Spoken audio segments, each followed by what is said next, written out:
ఓం నమో భగవతే వాసుదేవాయ నమః. ఇవాళ మన భగవద్గీత శ్లోకం పంచమోధ్యాయం కర్మ సన్యాస యోగంలోని 11వ శ్లోకం. కాయేన మనసా బుద్ధ్యా కేవలైరింద్రియైరపి యోగినః కర్మ కుర్వంతి సంగం త్యక్త్వాత్మశుద్ధయే. ఈ శ్లోకానికి అర్థం, యోగులు తమ శరీరంతో, మనసుతో, బుద్ధితో మరియు కేవలం ఇంద్రియాలతో కూడి ఆసక్తి అంటే అనురాగం లేకుండా కర్మలు చేస్తారు.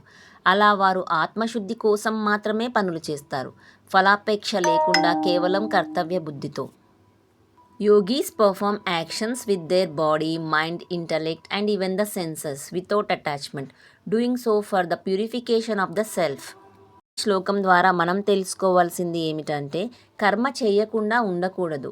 యోగి లేదా జ్ఞానవంతుడు అయినా సరే పనులు అంటే కర్మలు చేయకుండా జీవించలేడు. కానీ ఆయన వాటిని ఆసక్తిగా చేస్తాడు. ఫలాసక్తి లేకుండా కర్మ చేయాలి. మనం చేసే పనిని దాని ఫలితం కోసం కాదు, ధర్మం కోసం చేయాలి.